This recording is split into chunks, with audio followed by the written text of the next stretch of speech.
Hand two. Handy one. Ah, Oh. You sound like a fucking zombie. ah. It's not like the baby dinosaur from Second Draft. Fuck it. Yep. The Lost World. Yeah, where the baby's crying out.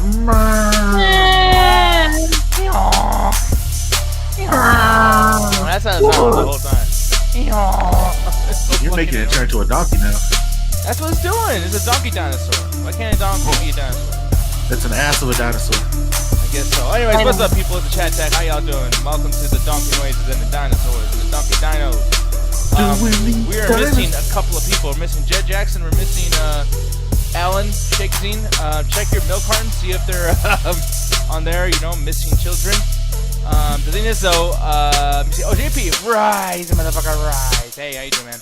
So, we're here. I feel like shit because there's nothing I've done this entire day that was as satisfying as winning on Call of Duty Warzone. Once again, Ganja, congratulations. That was fun as fuck. Thank you, sir. I really do feel like I carried the whole team. Fuck you. No, you did a good job. Like, you and Mauricio and Alan, man, you guys are really whooping ass like that entire fucking time, dude. Now, I'll be honest, I just got lucky and someone dropped their custom shotgun and I was able to grab that shit. Yeah, which is always nice. And, Roxy, once again, I'm going to ask you for the millionth time, when are you going to play fucking Warzone? Whenever he downloads it onto his old computer, which is my new computer for the time being. For the time being. I know that you guys are going to be making you a computer very soon, right? Yep, I still gotta buy the screen and buy the parts for the... What's it called? The graphic cards, pretty much she's building up the inside of the actual modem now. Yep. Yeah, the modem? You mean the motherboard? Motherboard, or whatever the fuck it's called. Okay, yeah. One being, we got the box. We just need the stuff. We that got the goes whole inside. goddamn box, Diaz. Oh my goodness. Anyways, well, no, that's pretty cool. Really quick. So before we started, I kept hearing all this, Leon, wait, follow me, wait, follow me, all that shit. And it's funny. One of the topics I found over here on Bloody Disgusting, was Resident Evil 4. Resident Evil 4 thing here, man. There's a rumor going around. I'll probably wait for Alan to come in here to really dive deep into this, but it says rumors Resident Evil 4 remake experiencing production changes and an overhaul. Now, really quick, man. I know you're playing it on Switch right now. How are you not sick of Resident Evil 4? Like, explain to me why it still holds up to this day. Because money. That's the only reason. They keep pumping it out because we keep buying it, and you know what? I bought it again, and it actually looks pretty nice on the Switch. I'll give it that. Okay, well, no, but what I was asking was like, what about it, like gameplay wise, that you feel like still works for you? By the way, I mean, it's the whole game. Like, they didn't change much. It's not like they went there and added a character creator when we weren't looking. Like, it really hasn't changed all that much, unfortunately. Like, it's a remake, I guess. I mean, they didn't really do like a high definition remake either. It's like the same quality graphics. Like, yeah. Well, he means I don't know remaster, what- everybody, but yeah. I don't know how to feel about it, honestly. I have fun with Resident Evil 4, but in terms of like this as like the trend of video games, it's not that good. But Alan, how you doing, man? I'm doing good. How are y'all doing? I'm doing pretty good myself, sir. So I was talking about like this thing. There's a rumor going around on Bloody Disgusting, and it basically says, Resident Evil 4 remake experiencing production changes and overhaul. Obviously, it's just a rumor. But for you, man, because I was asking Ganja, like, what about this game has made him still enjoy it because he's playing on Switch right now. But changing the question up a little bit for you, because I know you and I talked about this the other day, talking about Resident Evil in general. But do you feel like these are more than rumors? Like, I don't know. What do you feel like could be a very realistic prediction as to what's going on with the RE4 remake? I think they're probably just switching things around because as much as we enjoyed, as much as you enjoyed RE3, it got mixed results. People still like it, people still bought it. But I think the situation where they're like, yeah, let's try to, maybe they had just different design changes because like they're adding a lot of stuff to Resident Evil, but they know that RE4 has been around forever. Like, no one's thought about RE3 in 20 fucking years. RE2 people still thought about, but no one's thought about RE3 in 20 years. They've literally been releasing it almost yearly since its launch. So it's like, they probably like, well, not only do you have to do something extra, they probably want to incorporate more of that multiplayer in. Because I heard rumors that they're also, like, they're going to do similar with the RE3 and RE2, that they're going to add shit to RE4. So if you guys Like, are really they're gonna change curious, it. yeah, and for you guys that are curious about, like, well, what's the whole story here as far as just randomly, rumors? It says, if you're unfamiliar with M2, the studio, which, by the way, M2 is the studio that's actually making this RE4 remake, but it says the studio was partly funded by Capcom and is comprised of former Platinum Games employees, including developers from Metal Gear Rising, which I did not like, Bayonetta 2, which, by the way, seemed very, very similar to the first one, And then obviously the 2020 is Resident Evil 3 remake, which I mean the whole team is going to be doing that kind of shit. But apparently, M2's role in RE4 was significantly reduced following a key project review late last year at Capcom's Division 1. The internal team responsible for Resident Evil and Devil May Cry games will now be the lead. I don't like that, by the way. I think that like the core team, the internal team who does it in Devil May Cry games, they've like kind of fucked around a lot too with like certain things. Like, you know, Devil May Cry 4 was very different than certain stuff. Devil May Cry 2 was extremely different than the first one. People complained like a motherfucker over that. And let's not forget the DMC remake. DMC Devil May Cry was a different company. It was? I thought it was the same one. Nope, it was Ninja Theory. Really? Okay. That was the Capcom's like, we're gonna give it to somebody else, and they colossally fucked it up. And then DMC5 is these guys. I was like, and these guys are also weren't they the ones that also worked on the original Resident Evil? I think they're in good hands.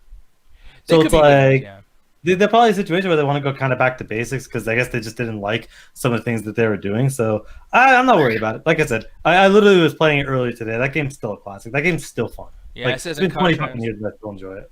Yeah, and this is in contrast to Capcom's production teams are said to prefer a preferred direction, which would see RE4's remake inspired by the original, but with its own unique take and features, which is obvious. But then right here is where I get kind of upset again. Story elements. Don't fuck with that. It was fine the way it is. It is, but I think what it is they want to change it up. So, because again, like I was saying last time we talked about this, they're fixing the timeline because there's so much random bullshit that happens. I don't think they're going to sit there and make a new story, but they're going to add little elements in there to connect it to the rest of the universe that they're basically trying to iron out. Yeah, and I guess to sum it all up at the very, very end of this entire thing, it says Resident Evil 4 Remake would now be partially rebooted under a new mandate and see its release potentially delayed to 2023 as a result. And I am okay for that. I think that right now, you guys got to do something about Reverse. Like, do whatever the fuck you got to do, but something needs to be done about that goddamn game because it looks like shit right now. Like, we were talking about this during the Call of Duty stream earlier when E-Mike brought it up, which, by the way, thank you so much for the support, E-Mike, and all the bits that you gave to us today. But one of the big discussions that we talked about as far as the 25th anniversary stuff and the showcase was you guys showcase a terribly looking game. It looks like a fan made that shit, as Alan said. And yeah, I mean, I don't think that's an exaggeration. That game looks bad. I think it looks bad. And I'm sorry. I'm going to say this straight up. This looks just as bad as every other fucking time that Capcom wants to make Resident Evil multiplayer. I don't understand this. This is a company. It's not like they're bad at making multiplayer games. Monster Hunter works out fucking fine. That game is single player and multiplayer, and it works out perfectly well. But they're so obsessed. And this isn't like the first time. This is the 5th time. Every single fucking time. Like, co-op almost worked, but they didn't really manage to pull. They pulled it off in the Revelation games because everyone liked Revelations 1 and 2. But these guys can't make a fucking team deathmatch multiplayer. I don't know why they're so obsessed with it. Yeah, I mean, I was still obsessed with it too. I wanted to play Outbreak, but look at this. Look at the jitter. This is literally running at fucking like. It looks like 24 frames. It looks almost bad. Yeah, look. Oh, dude, look at that. Really quick. I want you to see this really quick. Right here. The way it blows up that fucking wall when you're Nemesis and you shoot that thing, it looks like a goddamn Telltale's game or like Borderlands.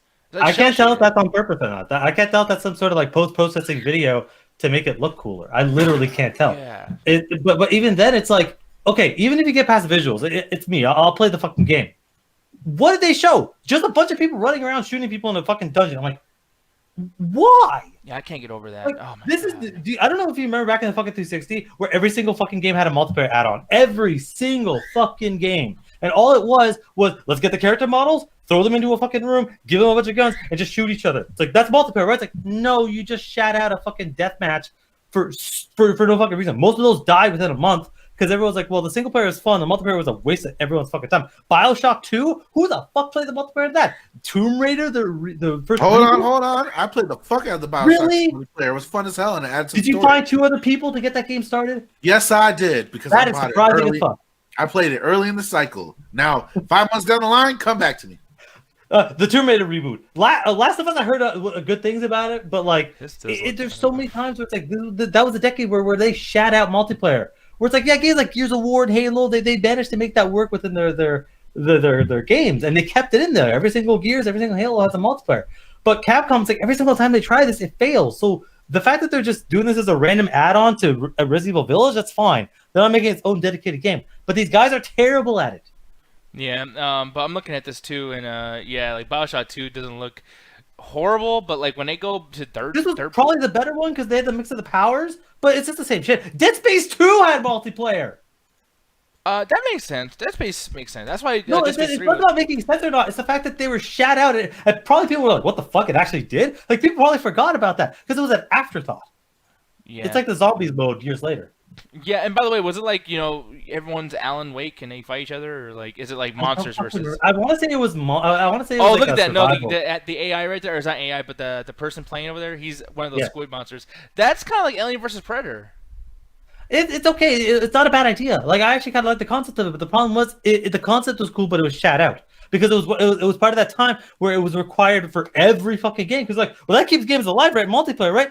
Well, no, because it might extend its life, but if it's terrible and you don't support it, it'll also die in a month, and then your game will look bad. It's like you took development time out of the single player because that happens. They literally go in the back. It's like, yeah, we had to split development between the multiplayer and the single player. Well, you just suffered one of them suffers, especially when the one dies immediately later. Assassin's Creed Brotherhood was the first one that ever did that in that series, where they were like, we're going to put a multiplayer in. That was actually fantastic, but they literally said, yeah, we had to basically sacrifice some of the single-player stuff to make the multiplayer. So we have so many games that are doing that. There's so many times where it's like the sequel just said, fuck it, we're not even going to bother anymore. Like every single multiplayer thing I just mentioned, abandoned in the next game because they're like, who the fuck cares? Yeah, no, it's really frustrating how that was the thing What back then. bias? What the fuck are you talking about? These games, the multiplayers were garbage. What happened? The Julian's trying to sit there. Your bias showing. What bias? That I hate bad multiplayer? You're right. I hate bad multiplayer.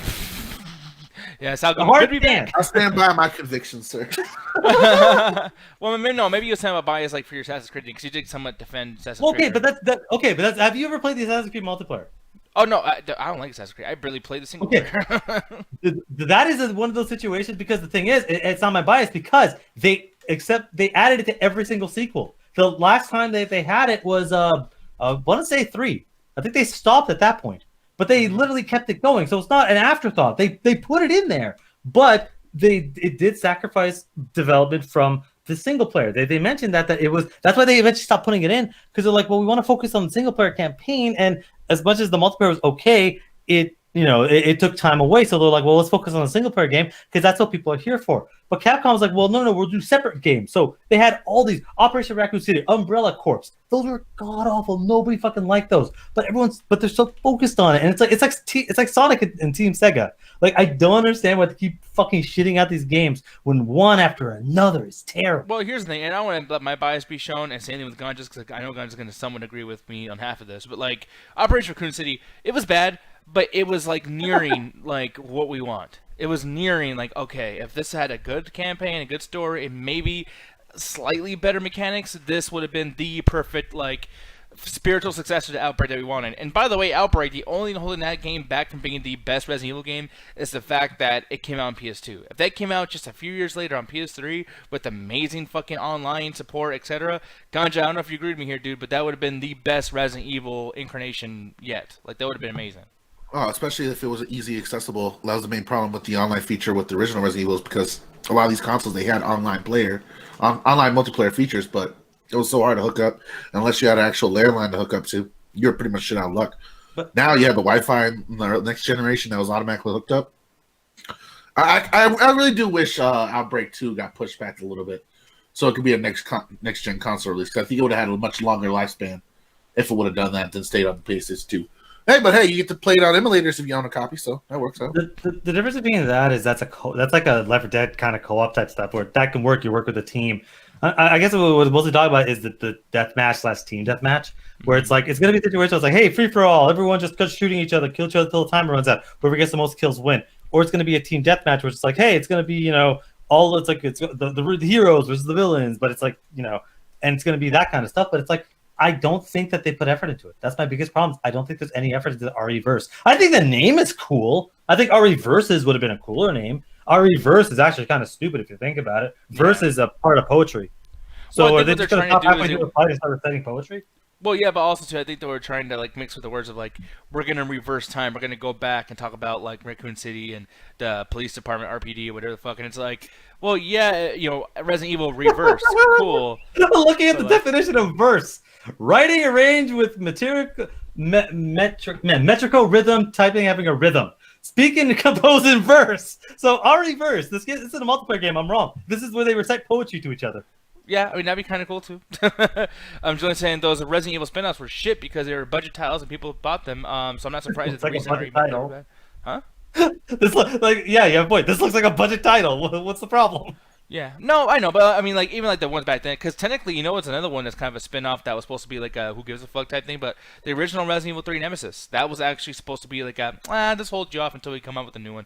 But they accidentally made a really fucking incredible game. I feel like Resident Evil 3 is the best one out of the original 3 Resident Evil games, but we won't get into all that. The thing is that we're going to get into, though, guys, we're going to make this show a little bit quicker than we typically do because I know you guys want to go watch Double Toasted. That's starting in about 3 minutes, but we all know it's actually 18 minutes. But I'm going to start this off just being completely honest. I'm going to just throw myself right into the wolves.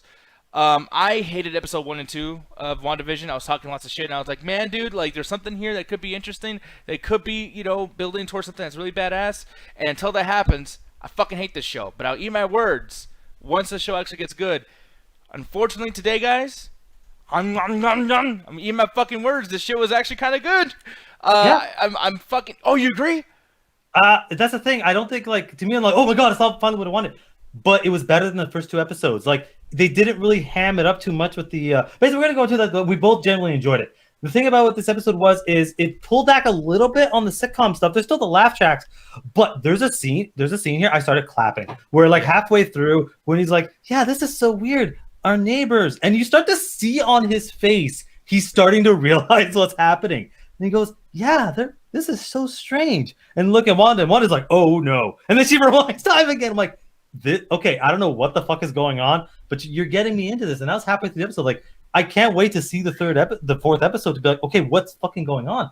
But they managed to nail it. And the thing about this is, fuck the movies at this point, man. This is proving these characters are fantastic. This is the best interpretation I've seen for them live action. Because their movie counterparts, you put a gun to my head, tell me anything about Wanda's motivation in any of the movies. I don't know. She just wants to not die, I guess. But this, it's like there's something going on. I think she created this world, and she doesn't want it to end. She wants it to keep going, and it's fucking like, I don't know if she's the good guy or the bad guy. That's what I love about the show so far. No, it's really cool, and then also too is like there wasn't a lot of like stupid like when I beat you over the head with the sitcom shit. It's like, okay, we get enough of the sitcom stuff in the beginning. We get a nice little intro as far as like, okay, like this is it's like a sitcom again, same fucking joke. But then the joke stopped like at the 3rd minute, and it's like, okay, even though there's like laugh tracks, the laugh tracks happen when our characters are legitimately terrified or very very paranoid, and it was like the laugh tracks actually make it more like, and like it gets me more into it because I'm just like, wait, they're laughing, but like. Wait, so like who is she creating the laughter, or is there somebody like playing it like I don't know, like who knows who the villain is? But then also too, I feel like the biggest thing about this is just like what they did with the first episode. Second episode there wasn't a whole lot going on, but the first episode about that one guy, like they're building up the whole fact that he wants to go there, he wants to eat dinner. If Vision doesn't make a really cool, awesome party for him or whatever the fuck, he might get fired from his job because the guy wants to be wowed by this dinner. And over here, they did the same thing but with the pregnancy. I literally had no idea what was gonna happen with this pregnancy, man. Like it was weird. It all happened all at once. It would be a situation where it was the whole episode, but no, they sped that shit up quickly. Yeah, really quickly, and at the same time too, it's like they in a sitcom environment was able to do something that was like kind of fucking like intense. Like giving birth is scary, like it's fucking insane. And the fact that they actually did that, dude, I was really really surprised of how they were pulling this off. I love Vision and his silliness of how he was acting, but then also there's parts where he's like, holy fuck, you're having a baby. It was like, what the fuck? Like, it was crazy. I had so many questions that were answered enough by the confusion of our main characters, which was also pretty cool too. It's like I'm not the only person confused, but it's not because of a lack of storytelling. It's the fact that it's purposely not ready to tell me why she had 2 babies or why she went through all of this in one episode. It's like this. I feel like this episode is putting a ton of seeds into what's going to be great by episode 5, 6, or whatever the fuck afterwards. Yeah, because 4 is next. The thing about it, because the thing is, you see the trailer and you're like, oh yeah, you could probably guess this is some sort of simulation. But then you end up watching the episode, and they commit to the bits so hard that you start realizing at the end of the episode. The first episode was fantastic. I was like, holy shit, there's something crazy going on. And the second episode was terrifying because you're like, who the fuck's that? And this one, it's like, okay, they do the same thing where it's like they're giving this one to me. They peeled back the mystery way more. So that's why I enjoy this episode more than the first 2. I hate episode 1. Episode 1, I'm at the ceiling going, what the fuck am I watching? But episode 3, I'm like, oh, they're doing it more and more. They're giving you a reveal every couple of minutes where you see her look go from the happy-go-lucky to the, I will fuck you up if you keep talking. I'm like, is someone gonna die right now? Like, I did not know. Like, that whole episode, I'm like, is someone going to die right now? Yeah, or the horrifying nature of just like the neighbors being very like, like everyone's acting very artificial and very like they're looking at the main characters like they're fucking crazy. And I'm just so curious. Like now, I care about the neighbor. I didn't give a fuck about the neighbor before. I didn't give a fuck about that one black girl. I mean, I thought she had character to her, which I was interested to see how that was gonna go in a sitcom type of way. But the fact that she got kicked out of this whole reality and sent back to what we know as our real. By the life way, I want to go into spoilers because I want to talk a lot more. So I know some people just kind of booked it, but we're definitely going into spoilers. Oh yeah. I actually named the video spoiler, so like yeah, we're definitely like we're so into spoilers. And I said don't be punks about this, and then someone will be like, "Oh, you're spoiling the episode." Yeah, no, exactly. But no, man, yeah, like, and there's not too much to spoil because at the same time they're not really like letting us know exactly what the fuck's going on too. But the thing is like being able to still be somewhat like comedic and then also show like a gradual evolution of how this is even filmed too, because it's not a 1950s Leave It to Beaver or whatever the fuck now. It's not I Love Lucy. It's more like the Brady Bunch now, which is really really cool. But it's like I'm curious, just for the joke, what's the next evolution of the joke now? Are we gonna see the Seinfeld episode? Everybody loves I don't Raymond think episode? it's gonna be evolution because at one point the screen goes from regular to widescreen. I was like, oh shit, it's happening. I think that they eventually realize that it's gonna be a situation where it's like we got 100% of the joke in the first episode. Then we got about 80. Now we're at like 60. There's a steady decrease of the joke because I think what it is she's losing control of the world because she's being too happy. Because I think my theory, this is my theory, this is pulling it out of my ass. I think that Wanda, after the events of Endgame, because remember in Endgame, Hawkeye loses family, he goes crazy. I think once Iron Man saves the universe, she's like, I'm still left with nothing. My brother's dead. The love of my life is dead. And she goes nuts. And she creates this fucking mind dimension. Either she creates a dimension or she gets lost in her own head. But the problem is it's causing problems out in the real world. So they have to kind of go into her mind to try to stop her from doing this shit. Because I think she just created this world to bring her dead lover back to life so that she could live this quintessential, American dream. Very similar to I Love Lucy, Leave It to Beaver, shit like that. So I think that's exactly kind of what's happening. Calm down. Yeah, you fucked her up. No, I just rattled the cage. Shut the fuck up. Start choking the bird out and shit.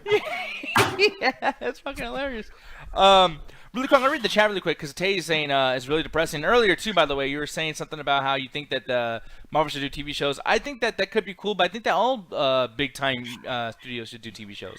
Captain Laser is saying back in the day, I Love Lucy did a whole season arc based on around Lucy being pregnant, and that's the one thing I like about this too is that they could have got like 2 or 3 episodes, maybe even the entire season built around her being pregnant, and they didn't. They actually did something that I felt like, oh, here's some work ethic. Like you could have used this to pan out your entire fucking show, but you didn't. You actually did something cool here and rushed the storyline, but it made it more interesting, the fact that it was so fast. Because I think she's losing control of this world. She created it out of anger and depression, but the problem is she's becoming too happy, so she's losing control of what she created. That's why Vision is quickly figuring this stuff out. So she has to keep resetting things so he doesn't realize it. She's essentially almost like mind wiping the dude so he doesn't realize he's in a simulation. But I think what it is, she's also losing control. I think everyone in the town is a real person that got just caught into this by accident because they're starting to figure it out. Or it's like, I don't know, because like the way they talked, it's like they knew that this was happening already, but they just kind of pretended. So it's like maybe they trapped her to something, or maybe she's not the villain, but maybe she's like working with the villains or something. Well, like another thing too, we look behind them. I'm actually gonna pull this up in a bigger window here. The thing is, like right behind them, you'll see that it's cardboard, and I feel like they're trying to make this world feel like a real world. More than half the time, but when shit's out of control, they start realizing this is almost like a studio. Like this all is like almost like in a film studio, whatever the fuck. Oh, do you remember in Civil War, the start of Civil War, when Iron Man was like talking on that stage, and then he kind of had that weird like the younger version of him, type shit. Mm-hmm. I think that that's a very similar technology that they're using here, where they are making this because like I was thinking this is in her head, but this might be in a studio. Like I think they're trying to capture her for some fucking reason.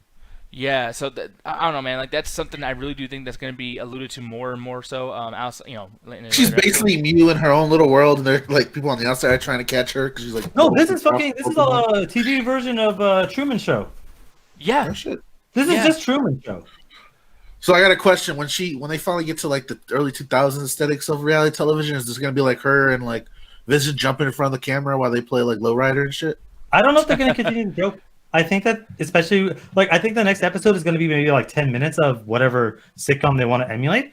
But especially with the way this episode ended, I think that the illusion is eventually going to be because you see the trailer and they almost show none of the sitcom stuff. They're showing the outside stuff. I think we're finally going to get the outside stuff and figure out what the fuck's going on.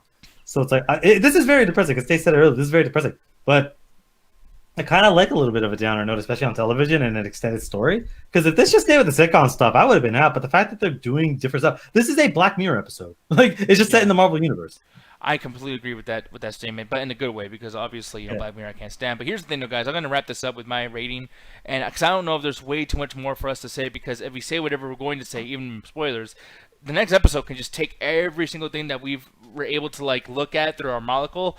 And I guarantee you, like, by the next episode, all the theories are going to go right down the shitter because they can just do whatever the fuck they want with the show. They can keep switching it up on you, which is actually pretty cool.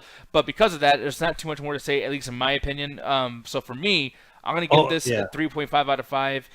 The only thing left to say about it, in my opinion, is I'm starting to like that, this guy, Vision, there's more character here for him than there is in the fucking movies. Like, I actually really love, too, by the way, when they talked about...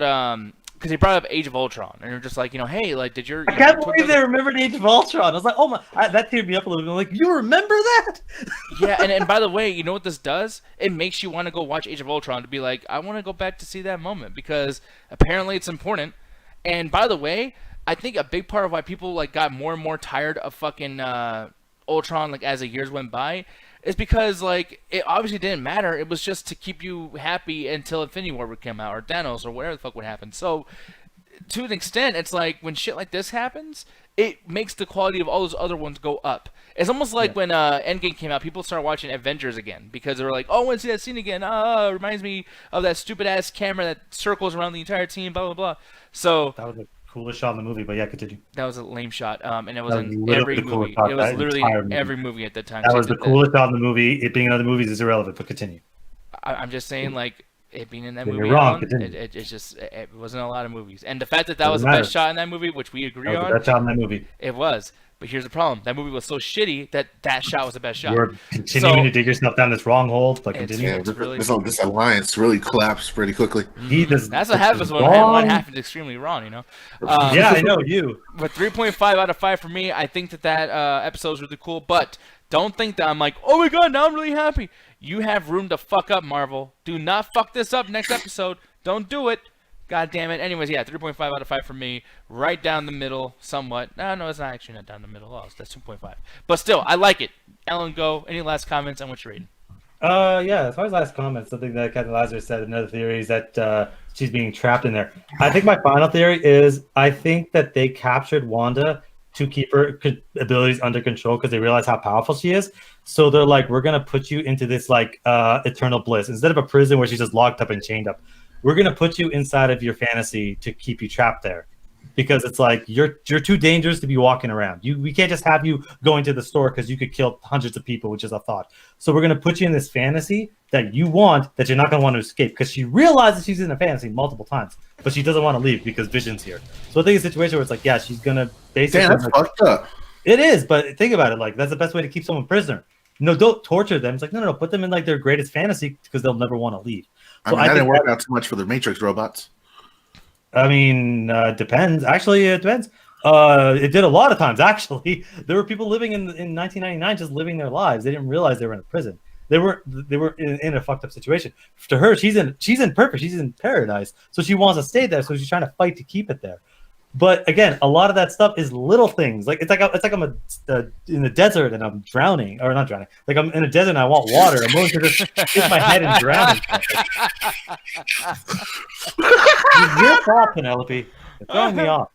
Anyway, it's just like again, dehydrated man in the desert. Hold on, baby. Do you think we're gonna move on from that? Yeah. No. Yes, I think we Remember when you made fun of me for fucking 3 years with the Aladdin and the sand thing, motherfucker? How about you drown in the desert? That's different. I knew I fucked up immediately.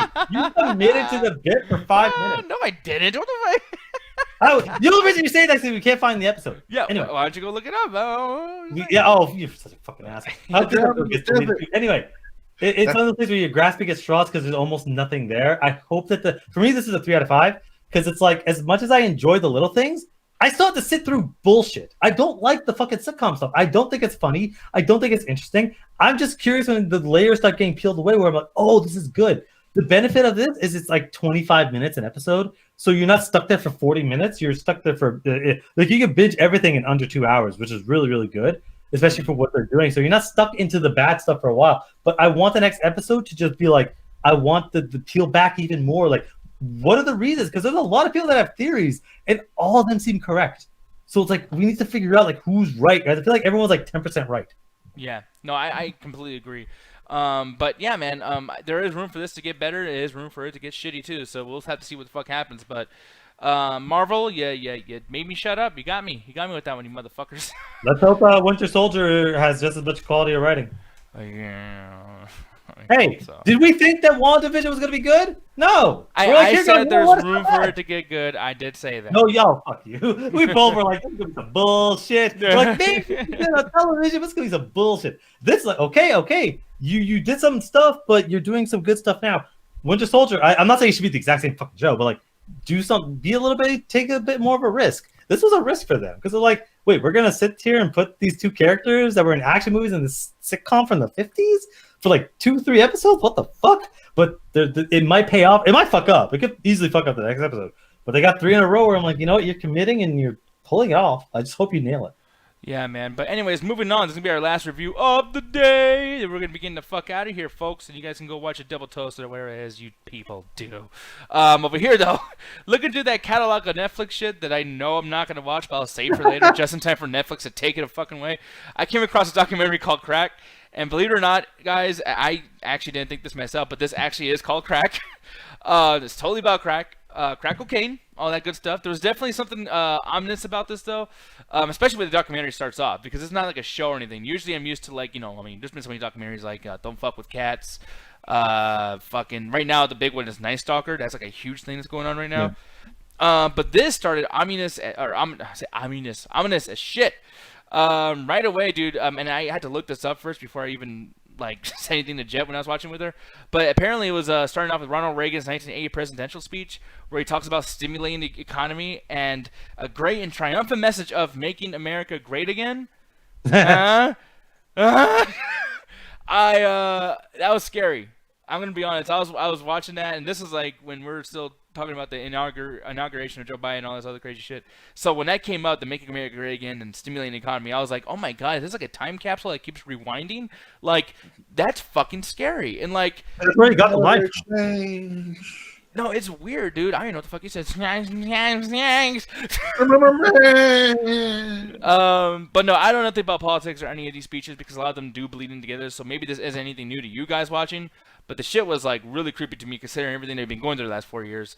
But to go into this, I feel like the first impressions were very effective as far as them showing Alan Charles, a baseball player, talking about how ecstatic he was about crack, and they showing I've showed you a piece of it right now, but the trailer just showing all the pandemonium and all the craziness going on with crack.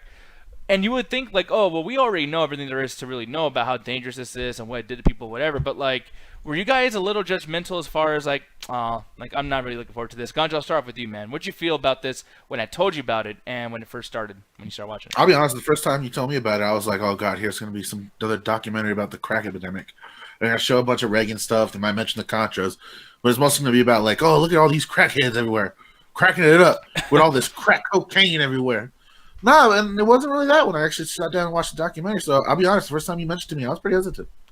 Yeah, how about you, Ellen? Were you hesitant at all? Were you kind of oh, I'm going to hear the same old shit there, Oh, no, I was excited because I love documentaries. So as soon as I was excited. I love crack. I was like, oh, man. I love free base it up. But anytime there's any, I really do like documentaries, not as much as Ganja and you probably, but every time it's someone's a documentary, I'm I'm already interested because hey, I like this kind of stuff. Any topic too. So it's it's about the crack cocaine epidemic. I'm like, you know what? As much as it's probably going to be a really sad, depressing, whatever. But it's to me, it's I want to see the people on the ground. I love watching people talk to cameras and then just going through random stories. The Fire Festival is one of my favorite documentaries ever made. Oh yeah, you're right. Yeah, that was amazing actually. Then I showed him another documentary that had to do with crack cocaine. Cocaine Cowboys. That's number 2. Oh, I didn't even know about. Is that like an older one, or did that just really come out too? That's an older one. You've probably seen a lot of the people that appear in the documentary on the Joe Rogan Experience. Mm-hmm. That's how old this is. It's like 10 years old now, but it's about how the cocaine flooded Florida through certain memes, and sometimes the memes were actually like government sponsored. Oh fuck yeah! Because that's the craziest thing about this too is because they keep talking about how hip and hype it is to be on crack or whatever the fuck it was in this goddamn thing. Like I told you about the MLB star Alan Charles, but like another thing that had me taken aback too is like people talking about the eliteness of crack. Like in one scene, there's a girl Dakota Williams was blaming Scarface for people wanting to copy the movie because Tony Montana does crack and fans of the movie want to do it. And I'm just like, yo, if anyone watches that movie, Tony fucks up his entire life because of the crack. Like you can't blame the fucking movie. Like, oh yo, I never understood that because I remember watching that and I'm going like, especially the not have to do with hardcore drugs. I'm like, that almost like made it like not appealing. Where I'm like, why would anyone like look at this going, oh yeah, I totally want to do this? Like what? Yeah, that's a stupid thing. It's almost like when people like, I mean, I'm not going to go into a big old rant about like how they blame video games for violence and all this other shit too, but it's almost like, you know, you shouldn't watch the movie because they do drugs, and it's like, if you watch the movie and the guy is like going through a bunch of shit, he's like, damn it, if it wasn't for this crack, I think you should put that like in a fucking classroom. Like, you know what I mean? Like, crack fucking is not great, guys. But instead, you want to talk about it in secret, like, ooh, crack, shh, don't talk about it. But they're going to find out about it. And since it's all secretive, they're going to want to try it out. It's like, yeah, why don't you just tell them about it and be like, yo, it feels because good. Remember, the best way to get somebody to not do something is to hide until they discover it on their own and have no education about it. Yeah. What the fuck? So, yeah, and these are adults talking. And I'm not trying to talk shit about the person that's in this thing, Dakota Williams. But it's just, you know, it's a lot of shit like that. Like, another thing that triggered me a little bit, too, is you had authors and historians talking about the glamorization of drugs. And they're glamorizing it, too, as they're discussing it. They're talking about, like, oh, man, it feels like an orgasm. Oh, it's so fucking good. I just love the feeling of it. There's a part where this dude starts saying, like, you know, sometimes, man, I would just, like, cry when I take it. It was just so fucking great. And then they even show a reporter. There's a news reporter. And this was actually recorded back in the 80s when, like, the whole thing was actually current and going on. And an interviewer was like, hey, Mr. Reporter, blah, blah, blah, whatever your fucking name is. And I'll talk about him in a little bit, too, because it's kind of important. But they asked him, like, hey, do you know about crack? He's like, oh, yeah, I tried it, too. It's pretty good. It's like, why was no one embarrassed about admitting to doing illegal drugs on camera? So, yeah, you're right. Why was anyone embarrassed about doing illegal drugs? Thinks of every rap video ever made. But like, well, I mean, because they're famous, you know, like you could say that they're a line, you know, like in line. Well, that was the thing with the drug, though. That's kind of why they mentioned glamour so much about crack. And I think you got to specify a little bit. This documentary, it's about crack, and I think honestly, the reason they have crack in the title is because it's a go-getter title, and people are going to automatically be drawn to like, yo, crack, the crack cocaine epidemic story kind of title. That's how it got me, honestly. But honestly, they talk about as much as like powder cocaine as they do crack cocaine. And for people that don't know, the difference is powder cocaine essentially was the shit that you see in Scarface. Mm-hmm. So it's like the high wealth society. Like you had celebrities doing it, movie stars were notorious for using it, music musicians, jazz players. Starbucks. So people that were coffee. Yeah, exactly. So people that were like in high level society that wanted to be like fancy with their drug use, you were seen as like, oh, if you were the shit, you did cocaine. Whereas when crack came around, it was basically the same shit. Literally, it's chemically the same shit. Still cocaine. But they got rid of a certain chemical within the cocaine that stops it from being smokable. Once you get rid of that salt, you have just freebase cocaine that you could smoke and sell large amounts for just a little bit of the dime. So, for example, like you sell a gram of cocaine, that's a whole baggie. You probably pay $200-$300. Well, that same bag, you could cook it up, break it down to a bunch of little rocks, and the dude can cut on that all day if they're not too much of a terrible user, can cut off all day and be high off of crack, whereas they'll just end up doing the powder because our body only breaks down so much through the mucous membrane. That's why one of the things they mentioned was the quickness and why the potency of the high. The reason the guy was saying he was nutting was because the drug, the way it was refined, broke so well down in the human lungs that within 15 seconds you were feeling the effects of cocaine. Whereas if you do a traditional method, which was what done before crack was invented, or before like the more accessible way, because they had crack in the 70s, they have cracked all the way back from like the 40s, but it took a lot to make it. That's why they mentioned the Richard Pryor story, because you have to get ether, you have to cook it up, you have to measure the different components, and if most people did not have the time nor the skill to make fucking freebases, what it's called back then, but then they found a cheaper way to do it with baking powder. And that's what kind of led to the crap epidemic, because now you got access to a grocery store and some cocaine, you can make crack now. Jesus Christ. Yeah, it's But fucking the glamour stuff comes from the celebrity shit, and I agree with you 100%. That's why it's dangerous to have a slip society that's like, yo, hey, do this drug. And honestly, you kind of see it with the weed community now, and a lot of old cocaine heads say that the weed community has kind of really turned into what the cocaine community was in the 80s when it was just free range, where they're like, oh, come to this bed and breakfast where you can smoke a joint and do your best yoga in like positions and shit. They were like resorts and stuff that turned a blind eye to like cocaine like parties and stuff where they had like glass tables right in the middle of the restaurant. Jesus fucking Christ. Yeah, I did not know about this. Like, it's so crazy because, like, I thought I knew everything. Like, I'm going to ask you too, Roxy, just like, do you feel like they went, as far as they should have? Because I know that you're well versed just in the knowledge of, like, all this kind of shit. You've been a nurse. You've seen some shit in your life. What were you expecting out of this? And then on top of that, too, what did you feel about when the documentary started? Well, for me personally, like how Ganja mentioned, I thought it was just going to be like, hey, look at all these minorities hooked on fucking crack. Lol, am I right? Yeah. Stupid, dirty minorities, like that typical shit. And we did see a little bit of that. But the biggest thing that I appreciated was the fact that they actually talked on like the whole epidemic. It wasn't just like, hey, minorities just wanted to do it one day. No, like they literally mentioned like, okay, this was a white, rich man's drug. This was the Wall Street drug. This is something that was glamorized in media. You had to have bank to have this shit. And then you had people doing the knockoffs to save a little bit. They wanted to experience some similar shit. And then that ended up going into what it did. And I honestly got pissed off because I knew that the Reagan era was complete bullshit. But just to see the fact that like absolutely nothing has changed Literally. onto how the war on drugs was handled and how it is handled today, absolutely nothing has changed in terms of like government intervening and methods that they go about handling these situations. In terms of human services, which is more my realm, in terms of nursing, which is also my realm, things have changed a little bit, but there's still a lot of stigma that comes in with it. And that pisses me off personally. Yeah. But in terms of like, what was the second question? Well, the second question is just like, as far as like when you start bringing it up more and going really, I mean, you kind of already answered, but it's just like, you're so well versed in this. Do you feel like they made it like not so layman's terms and also was like, no, we're going to be like an authentic, actual documentary about this. Like, we're really going to talk about shit that people don't talk about. Do you feel like that was kind of done? I think so. There was a lot of things that I learned that were new personally, if I can touch on one thing. Babe, what was the part where George Bush literally like stole some shit off of someone who was in front of the White House?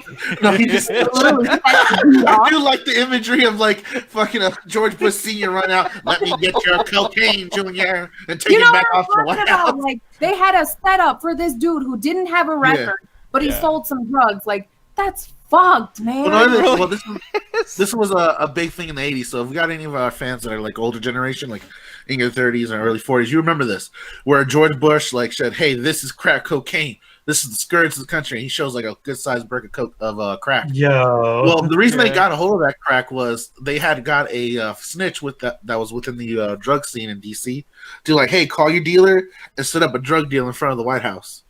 So he calls him out. He's like, yo, man, meet me in front of the White House. The guy's like, where the fuck is that? And they spend like an hour trying to find the White House. The guy says, hit me in the bench right in front of it. So if y'all ain't never been to DC or visit it, there's a park called Lafayette Park, and it's like right in front of the White House. Like, you ever seen the movies where they take a camera shot of the White House? Yep. That's how close you are at Lafayette Park. So the dude meets him at that park. He sells him the cocaine, and within like 2 days later, that cocaine is being used on television. Like George Bush went out like to the front of the White House lawn, was like, "Yo, man, you got that shit? Yeah, I got that shit, Mr. President." Thank you, sir. And they got the guy that fucking the undercover cop that got that, and he's like, "I saw that on television, almost fell out of my chair." Fucking ridiculous. So much of this. Well, the guy that sold him the crack, he got like 20 plus years federal time. They used him as an example to raise the crack cocaine limits because they wanted to portray it as like this thing has gotten so bad that they're selling this stuff in front of the white people's White House. Mm-hmm. Well, that ends up always being the issue where it's like, and they go into this a lot, where it's like, this was a problem for a very long time, but it started under the Reagan administration, and it was like I don't know if it's accidental, but it was a situation where they're like, they kind of looked a blind eye because it helped what they did. They were fighting two-front war with Iran and communism, So they like let the drugs go away just to fight communism in Central America, and then use whatever money they had to fucking make missiles to bomb Iran. So this was a fucked up cycle, and it resulted in drugs in America. So they're like, well, they were buying missiles from Iran when publicly they were saying we're gonna bomb Iran. Yeah. But so it was even more fucked up. So they basically was like, hey, you know that asshole that wants to kill Americans? I need to get some missiles off of him so I can move that shit so these guys can get weapons and guns. Yeah, and not to like not plow ahead as far as the review goes, but like the glamorization is still an issue because like yeah, the George Bush stuff is fucking crazy too, but like the thing that was bothering me as well, and I'm gonna get your guys' opinion on this too. But, you know, they showed news reports from 1982 about how the mass unemployment that was going on in America, saying that, you know, it was so bad that people had to go to Safeway and carry people's groceries, and it was all awful until crack came. And then there was people that got the wrong message from that, and, blah, blah, blah, and it's like, well, wait, hold on. You guys just gave the wrong message. You guys are literally saying that, man, dude, everything was horrible. You had no fucking money to get groceries, but when crack came, they made enough money, and then everyone was being able to be fed. And I'm like, okay, so is crack good or bad? Because at this point... What?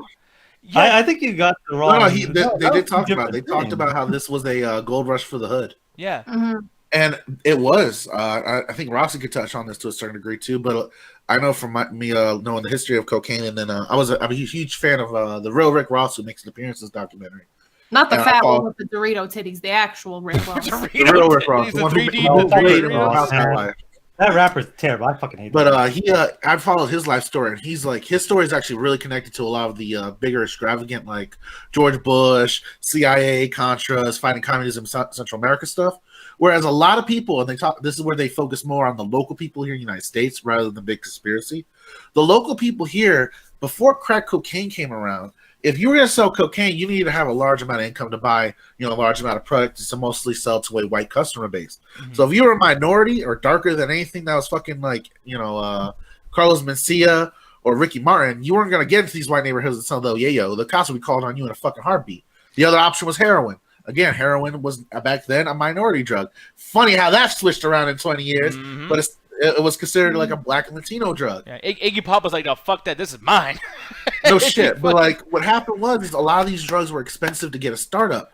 Well, when crack cocaine came around, here's the cocaine high with almost half the price cut off.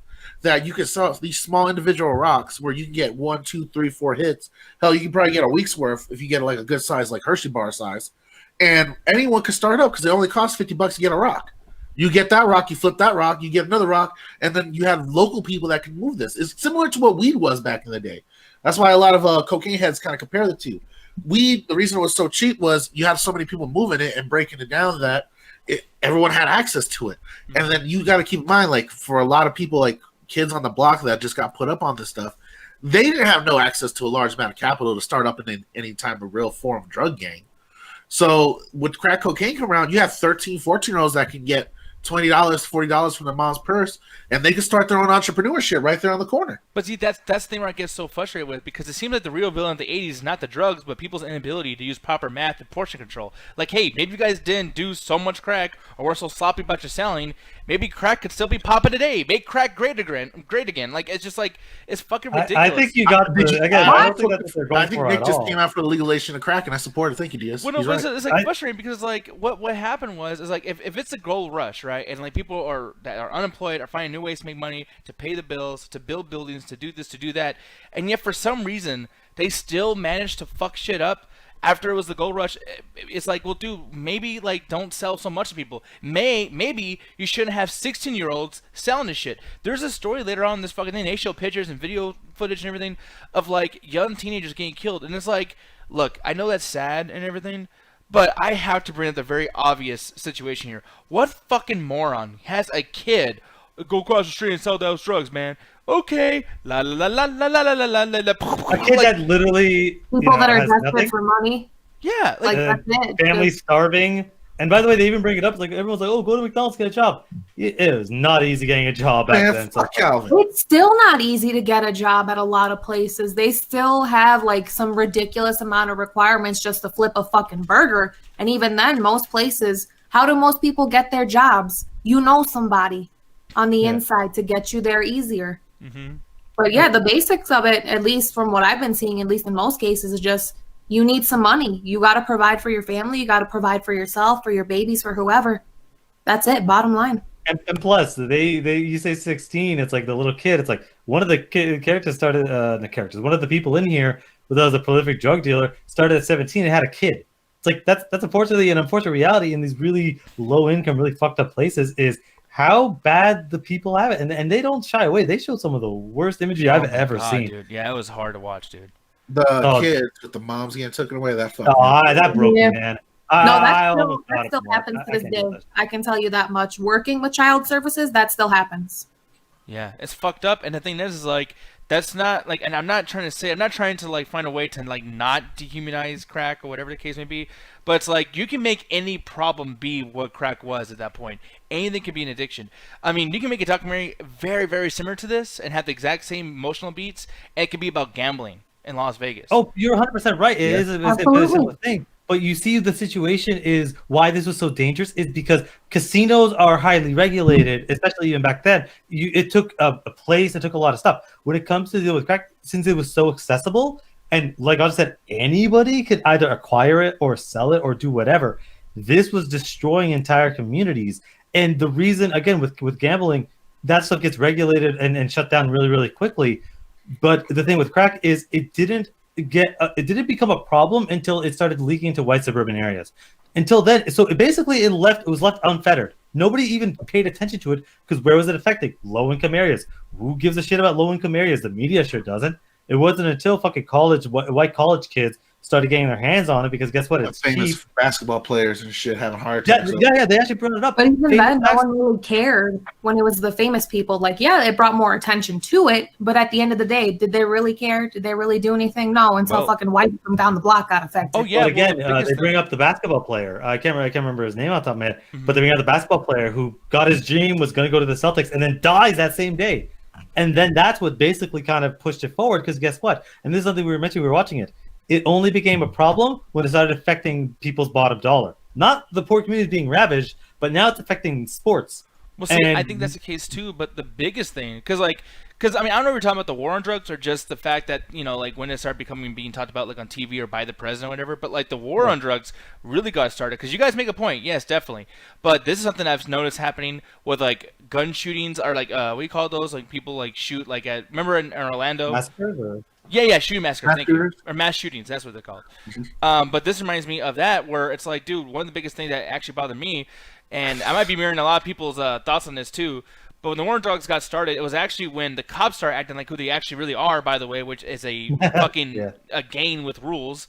You know, it literally took like most things. You know, it always takes that for them to get started. Where one of their own gets fucking hurt, and then you're like, oh, that's what gangs think of. That's why there are gangs. And it's like, yeah, it took one of your own cops being fucking killed. I forgot the guy's name, but he got killed just doing something simple, whatever, because of drugs, whatever. And that's when all the cops are like, that's it, now we're gonna get your ass. And it's like, wow, so is that the fucking answer? Do you guys only fucking respond when somebody on the fucking police force gets shot, whatever? And then it's like, oh, now it's not gonna give a fuck. Well, they even mentioned one of the cops that was on there is like, yeah, we're moving all sorts of stuff. I put cocaine in my pockets. I laughed my ass off of that one. Just the concept of someone getting fistful of cocaine. But he's like, yeah, cops don't tell on cops. Yeah. So it's like until one thing gets shot, then it's like, and that's just everybody. Like there were stories that's like, hey, if you got 10, that guy got 0, 5 each. I'm like, the fuck? Yeah, you know, it just fucking, it sucks because like when that came up, because here's the thing, guys, like this documentary, and I understand, like I'm not going to disagree with the documentary as far as like showing like, yeah, the cops are the good guys because they're going to do the war on drugs. And I'm going to be honest right now, guys, I'm not a huge like anti-cop guy, and I fucking hate drugs and I fucking despise drug dealers and have no sympathy whatsoever for them. But at the same time, it's like there is something to be talked about here. It literally took their own fucking people for them to start doing something. And I'm like, how are you so misunderstanding of what it is to be in a gang or what it is to sell drugs or whatever the fuck? We all have the same kind of mindset. And it's just like, you know, you guys are so above the system, so fucking above our type of mentality until you finally know what it's like to not have that fucking badge. You finally know what it's like when you're not protected by fucking like your job or whatever the case may be, or those vests that you hold. And that's what's so annoying about this. It's like, I mean, this is almost like a precautionary tale because this crack thing still happens everywhere. Let's not pretend that this is not destroying communities right now. Have you ever went outside the strip in Las Vegas? We did.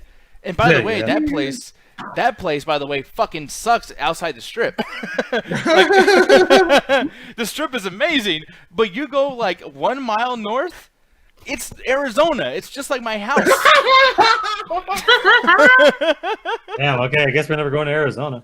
It's the same man hell I saw last week. What the fuck, Terry? What you doing here? Exactly. It's just like Las Vegas is fucking people up.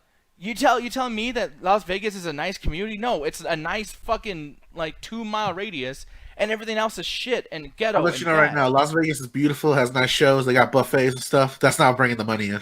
Yep, exactly. It's the addiction. Yeah. Well, oh yeah, no, 100%. I hope Netflix does gamble like next. Like I would again. I'm saying I would. I want to see it, but like it's gonna be upsetting because it's like everything. Like even the fucking like video games are like that too, and fucking bars. Have you ever went down to like your downtown area where all the college kids go and are like, yes, drinking, pussy. Yeah, but yes. the thing is like the reason it doesn't. Okay, this is such a huge problem, and this is something we were talking about. The reason why this continues is because at the end of the day, it brings the money in, and capitalism doesn't care where your dollar comes from as long as it ends up in their pocket. The only time they'll step in is when it starts affecting their bottom dollar. That's what I was mentioning when the sports player had a heart attack and died because of crack. Well, suddenly crack's a problem. Because guess what? We can't sell that guy's merchandise anymore. That guy's not going to be able to, fucking play basketball anymore. So therefore, we lose millions of dollars in revenue. Okay, now drugs are a problem. They weren't a problem before. Cops getting killed, like, okay, that's going to affect our ability to fucking get criminals into our fucking prison system, which is basically just modern day slavery that's affecting our bottom line. Like, that's the only time that it affected. Because again, heroin epidemic, that's been going on. It just happened to now affect the bottom dollar, and that's what this is showing. It's like this was always been a problem. This is always destroying the individual, but people don't care about the individual. Yeah, I'm actually glad you brought up the. I'm sorry, Nick. You continue. My bad. No. All I'm gonna say, because like Marissa something in chat saying retail places want so much out of people, but that's why I'm almost okay with people pricing other people out. You know what I mean? Like for instance, that fucking situation with like I don't know if you had this over there where you are, Ganja, or no. I think you're the one who actually told me more about this. But somebody I know, Dolores, I used to work with her, but she's actually watched her shows and stuff and commented on this once. But she works at a weed place. And I was like, oh, I'm just curious, like, how much does that shit cost? Don't get happy, Ganja. I wasn't going to buy any. But I was curious, like, how much does that shit cost? And it's like fucking like $130 to buy 3 dimes worth. And it's like, dude, you got to be fucking kidding me. But you know what's good about that, though? Is that if you have the money to go over there and do what you got to do, then cool. Like, you can have your fun. You can buy whatever the fuck you want. Boom, boom, whatever. But it's like, it's not this thing where it's so accessible that let's just poison our entire fucking community. It's so crazy that, and I wish there's somebody black here to like tell me if I'm right or wrong, but I know that lots of black people get mad because they're like, oh, you put liquor stores in the black community and it fucks everything up. And that's not cool. You shouldn't put that there. But then why are we okay with the weed fucking place being put in a black or Mexican community so it can suck up all that shit like Shane Soon as well? You suck the soul out of a fucking community with any of these addiction places. All of them. It's one of those things where it's like it's a danger factor, but it's like the liquor store and the crack store, or the crack store, Jesus. Come on down to Alan's Crack House. We got your pipes. Hey guys, welcome to Radio Crack. Like it's like a crack store in the fucking hood. They were, but it's situation, it's accessibility, it's price. So it's like, and those are way more destructive. Like weed has its issues. What's the slogan? Crack-a-lackin'. Alan's Crack House. It's crack-a-lackin', y'all. Welcome to Cracker Barrel. I'll wait 5 minutes before y'all are done laughing. So I can continue my fucking point. We got your base. We got your scrub. Come on down to Alan's Crack Hub. Oh, that's so fucking perfect. I'm sorry, Alan. Go ahead, man. Are you guys done? You got a couple more minutes of laughter in you, I know. Well, no, you burst here. You're gonna say because somebody else has something funny in the chat. It's gonna blow us up again. I fucking hate the chat. Look at Alan's Crack House. Saturdays on CBS. Seriously, shut up, Ryan. You're so good. It gives me the shake. I've never heard your voice. Fuck you. Snap, crackle, pop. It's Rice Crackheads. Oh, fuck.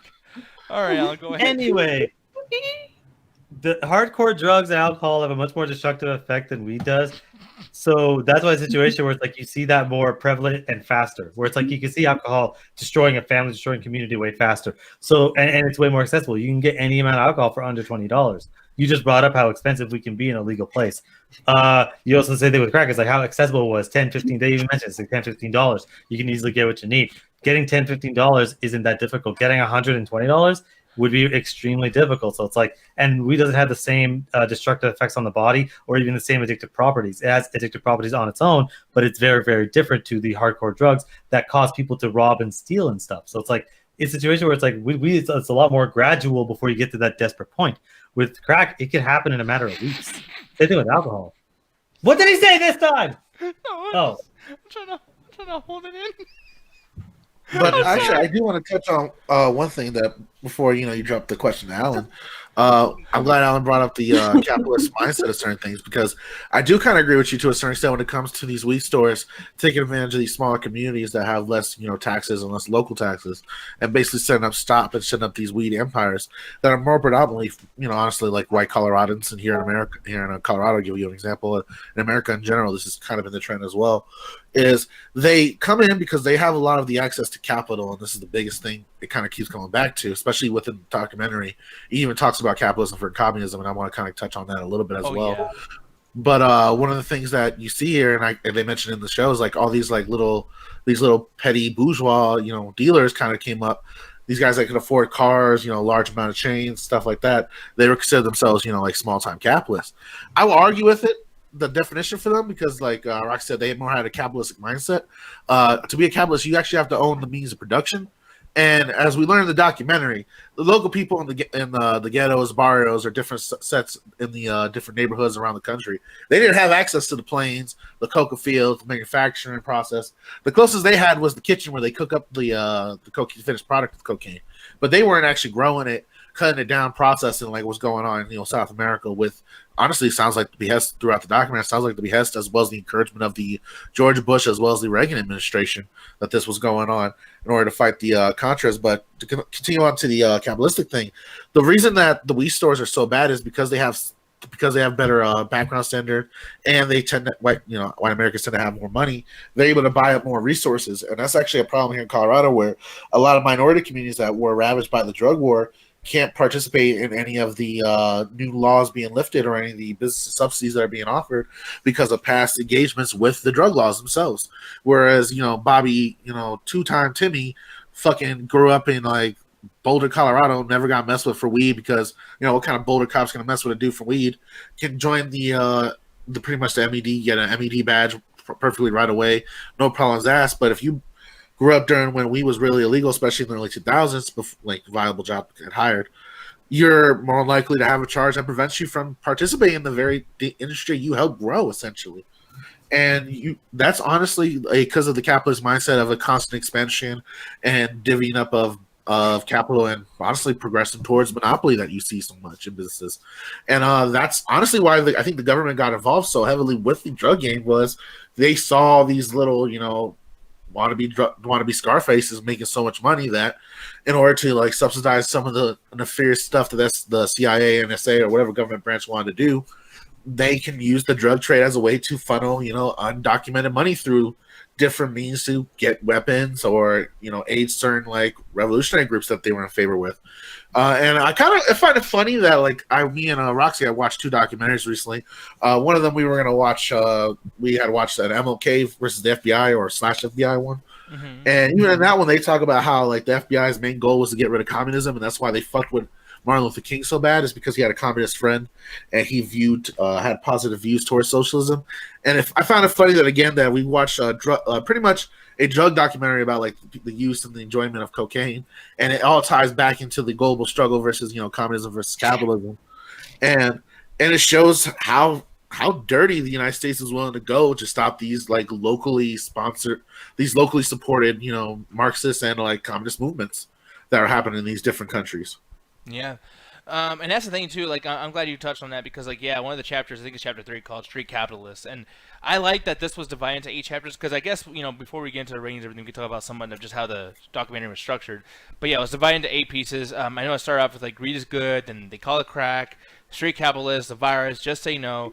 And then once again to like the whole thing of like media frenzy and the rules have changed and blah blah blah, it just seems like they kind of lost sight of like what the whole, not the moral of the story, but basically just like how this shit even happened and what kept it strong throughout those times. And they kind of lied themselves a little bit, saying like, well, it's not like that anymore. It's like, no, it absolutely is.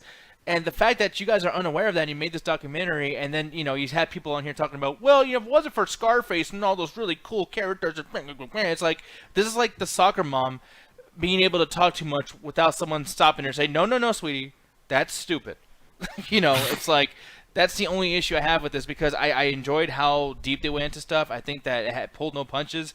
There was some shit that was very, very hard to watch. I also hate the cameraman. I don't understand why they have any footage walking up to dead bodies with holes in the fucking heads. Like, what the fuck is wrong with you? The disrespect on the families who probably watched this or had someone lose somebody to fucking crack. Oh, that was 80s. That was 80s media, man. They didn't give a fuck back then. If they was live, they could show it.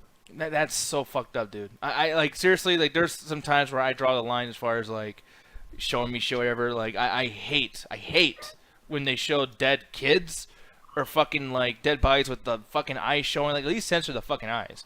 But they don't even do that. It's like that's really, really fucked up. And to the point where it's like, Netflix, you should like, I don't want to go on a big rant about Netflix, but it's like, you guys do the cuties thing, you do the rape movie 365 days, and now you do something like this where it's like, oh yeah, we're gonna just show dead bodies on screen. And I know it's like an 80s thing, but it should be up to Netflix, since editing and paying people to work on your shit and production prices.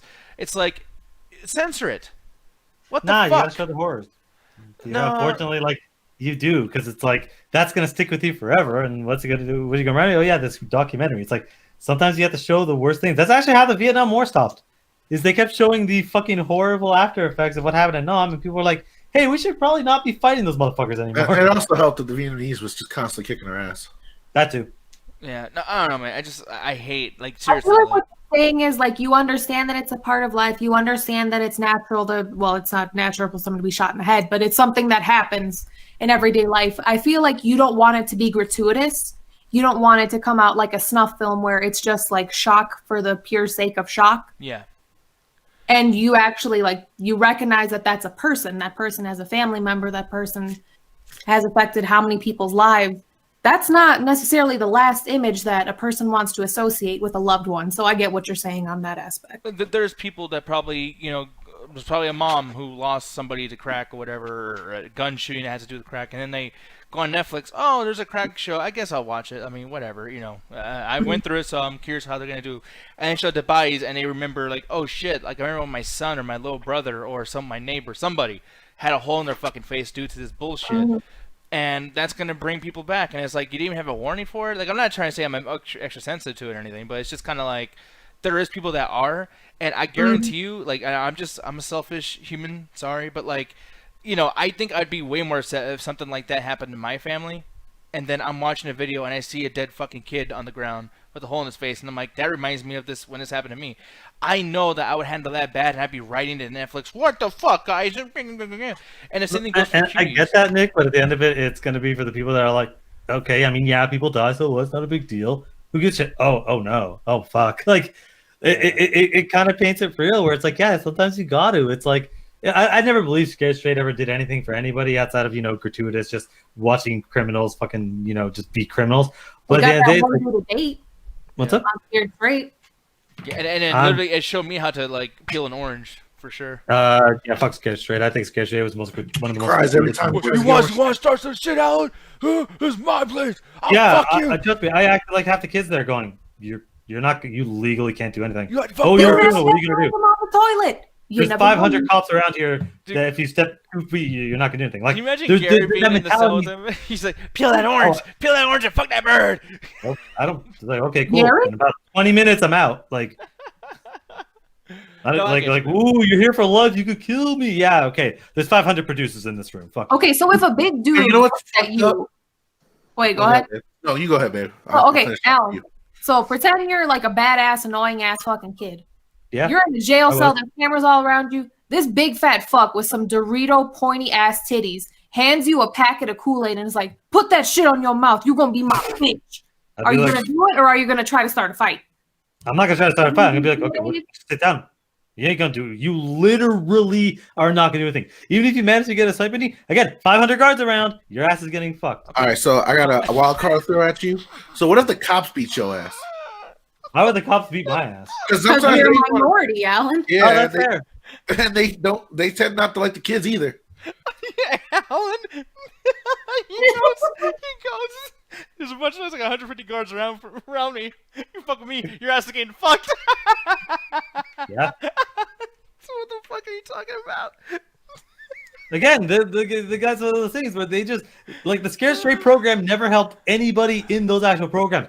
All it did Dude, but was they're for people kids. at They home. don't know. Like you're an adult. You know because you're a grown man. No, by the way, this is a whole different rant. The reason I fucking hate Scared Straight is because Scared Straight never actually helped anybody in the videos. All it was for a bunch of fucking white suburban kids to go home going, oh, well, maybe, that's kind of bad. I guess I could maybe. But it never did anything because the people that Did this you was look talking their stories to. up?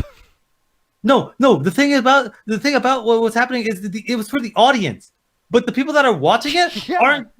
Yeah. But the people in the audience are affluent enough that it's like, okay, whatever. It didn't help the kids because a lot of those kids end up still having problems. It didn't help any of the audience because they were never in a situation where crime would actually ever enter into their homes. Much like a lot of people we fucking know, where like they probably watch the same fucking program. The actual crime that happens to those kids is those kids were poor and dealing with a lot of stuff that's happening in this documentary, where it's like they had no choices, so crime was the only way to get any sort of food. So Scared Straight was a way to exploit those kids to make sure that the white suburban kids going, well, I guess that's bad, right? It's like, don't worry, Timmy, I'll give you a $500 allowance. Like that kid's never got to deal with the shit that the kids in the Scared Straight program ever deal with. So you're just exploiting their pain for fucking shits and giggles and views on television. It is a show. I fucking hate that shit. Well, I will say this. He does have a point in that aspect because the adults, again, most adults are grown past a certain age. We have a bit more comprehension, but also keep in mind they're kids, and the prefrontal cortex that they still have is still underdeveloped. That shit doesn't completely grow in until you're about 24, 25. And the reason why the prefrontal cortex is so important is because that's where emotions are regulated. That's where your logic and reasoning comes from as well. So adults, we get the meaning, we get the implication, we get the application as well, but a child might not understand that fully, so it might not have quite the effect that someone would want on the child.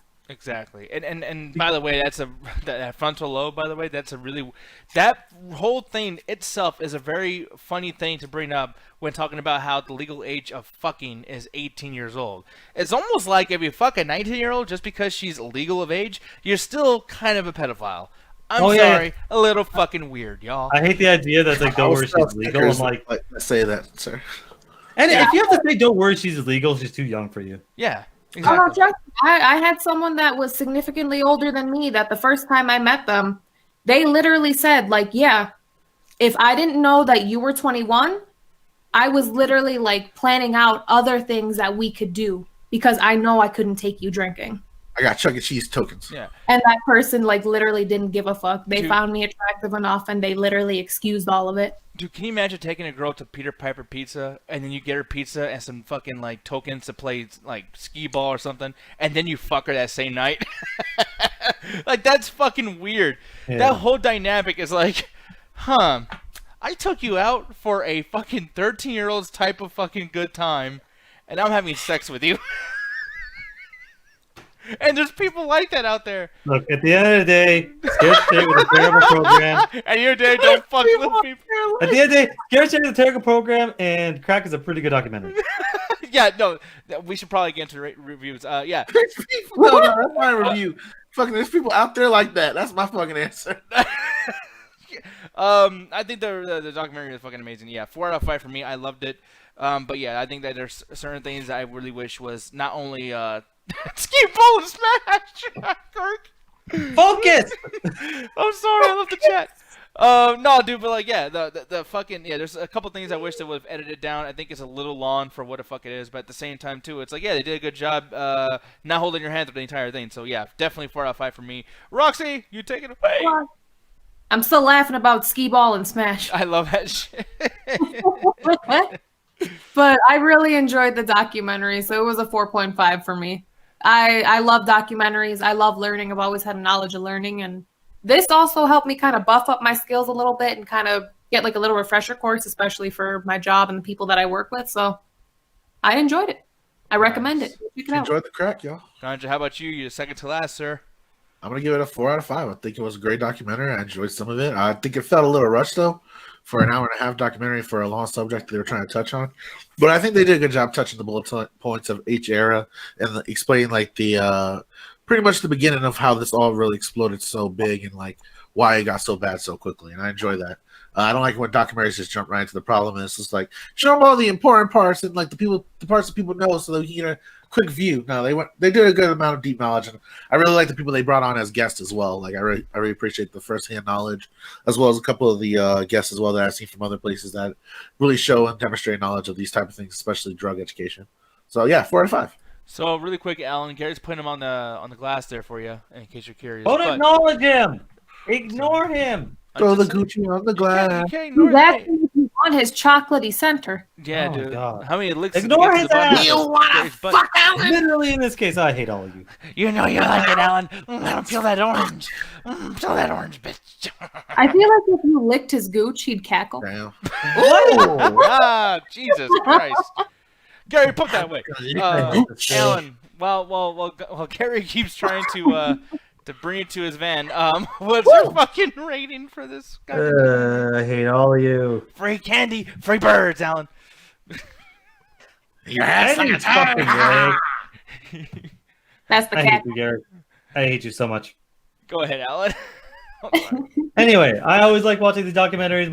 I don't really have any real problems with this. I just think that there are it's just certain things I would rather focus on. I think they should have focused on the government's involvement a lot more because I feel like they kind of skipped over the start of the war on drugs. I wanted to know more about that because they bring up like this kind of infographic. I'm like, I wish they did more about that. Honestly, I just wanted more of it. Like to me, an hour and a half is way too short for something like this. I wanted something like Cookie Boys like 2.5 hours. I want something like that. Like I wanted this to be like a 5-hour fucking miniseries.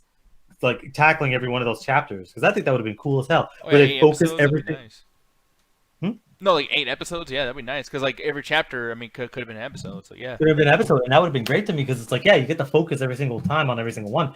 So to me, it's like at the end of the day, it's like, yeah, I wanted more of it, but every single thing they showed to me is like, yeah, this is exactly what I want to see. This is how I wanted to look at it, and it was to me, it was fantastic. I want more Netflix documentaries like this. Like it's one of those things where it's like, oh, this is so great. This will horribly depress you. Holy shit. yes. Like they stop kidding. Like there's a point where I broke, man. There's like this kid like, don't take my mom. I'm getting the fuck out of here. I can't do it. And they just left his ass too. Oh my god, the camera doesn't cut. I literally was yelling, cut the shot, cut. Yeah. And then they just follow him too. I'm cut. Oh, cut. I hate this screen. I'm sorry. I'm What done. would you rate it out of 5, man? Fuck you. The fool yelled back, "I'm cut." Alan, come back, No, please. Can you at least put Peppa on so we can get her point of view? I don't think he can even show up. He yelled at the show, cut. I don't think she'll even show up. Yeah, she's not gonna show up. Oh. Definitely doesn't show up on the fucking green screen for some fucking reason. Fosberg. Yay, he's back. But what would you rate cut. it, though, numerically? Okay, I would give it a 4 out of 5, just because at the end of the day, I wanted it to be a little bit longer. Mm-hmm. Just because I prefer longer documentaries. Seriously. Fuck you guys so fucking much right now. This is not Gary's fault. I also blame Kirk.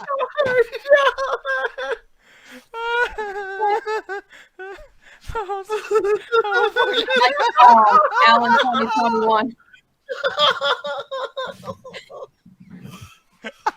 Sorry. Alan, please come back. No! Every time I say something, everyone just bursts out laughing.